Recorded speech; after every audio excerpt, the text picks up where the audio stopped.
ज्ञान इंस्टीट्यूट से मोनिका जोशी, हिंदी व्याख्याता। कक्षा 12वीं आर्ट्स, कॉमर्स और साइंस के सभी विद्यार्थियों के लिए, जैसे मैंने पिछली वीडियो में बताया था, भाषा, व्याकरण और लिपि, उसी क्रम में आज अपन उसी क्रम में देखेंगे भाषा, व्याकरण और लिपि। कल अपन ने भाषा के बारे में सभी विषय वस्तु का अध्ययन कर लिया था। उसी क्रम में आज हम व्याकरण के बारे में अध्ययन करेंगे कि व्याकरण के जो प्रश्न हैं वो कौन कौन से प्रश्न अपने विषय में आते हैं। तो सबसे पहले तो अपन व्याकरण की परिभाषा याद करेंगे कि व्याकरण कहते किसे हैं। तो व्याकरण की जो परिभाषा है वो ये है कि व्याकरण एक ऐसा शास्त्र है, ऐसी वस्तु है, विषय वस्तु है, जो हमें क्या सिखाती है, वो हमें किसी भी विषय वस्तु को, अर्थात विषय जो होता है उसको शुद्ध तो बोलना और शुद्ध ही लिखना सिखाती है। शुद्ध ही तो बोलना और शुद्ध ही लिखना सिखाती है। शुद्ध ही तो लिखना या शुद्ध ही बोलना सिखाती है। जैसे अपन कोई शब्द बोलते हैं, उसे कहाँ भी बोल लें तो अपन को ये पता है कि उस पर आ की मात्रा लगेगी, और ये आ की जो मात्रा है वो व्याकरण दृष्टि से शुद्ध होनी चाहिए, उसके ऊपर ई की नहीं लगा सकते। तो व्याकरण हमें उसको शुद्ध बोलना और लिखना सिखाता है। सीधा ये क्वेश्चन इसी में ऐसे ही पूछा जाता है कि व्याकरण किसे कहते हैं। तो व्याकरण किसे कहते हैं या व्याकरण की परिभाषा यही होती है, व्याकरण वह शास्त्र है जो हमें किसी भाषा को शुद्ध बोलना और लिखना सिखाती है। उसी क्रम में अपन हिंदी व्याकरण शास्त्र क्या होता है, ये भी क्वेश्चन आया हुआ है एक बार।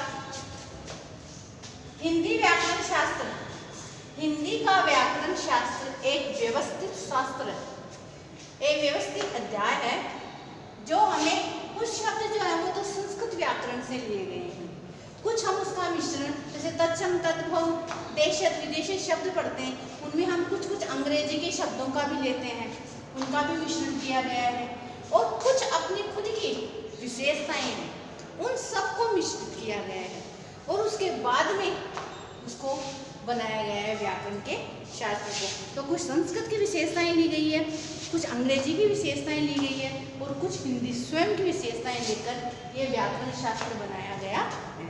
उसी क्रम में अपन को क्वेश्चन पूछे जाते हैं कभी कभी कि व्याकरण के प्रमुख अंग कौन से होते हैं, कि व्याकरण क्या होता है, उसके अंग कौन कौन से होते हैं। उसी में अंग जो होते हैं वो होते हैं, एक तो होता है वर्ण विचार, एक होता है शब्द विचार, एक होता है पद विचार, एक होता है वाक्य विचार।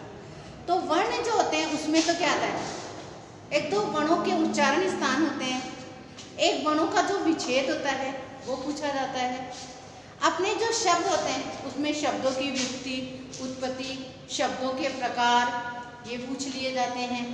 उसी प्रकार से पद जो होते हैं, पद में अपन को पद में जो निकलने वाली विभक्ति है, अर्थात चिन्ह लगता है, और जो कारक लगते हैं उनके बारे में कि कौन सा चिन्ह लगा हुआ है, कौन से कारक लगे हुए हैं, कौन सी धातु लगी हुई है, उसके अंतर्गत पूछ सकते हैं। वाक्य जो होता है उसमें हमें वाक्य के प्रकार पूछ सकते हैं कि वाक्य कितने प्रकार के होते हैं, अपन वाक्यों के प्रकार के बारे में भी बता सकते हैं। वैसे होता है वाक्य विचार, जैसे ये व्याकरण के अंग हो गए, शब्द विचार, वर्ण विचार, पद विचार और वाक्य विचार।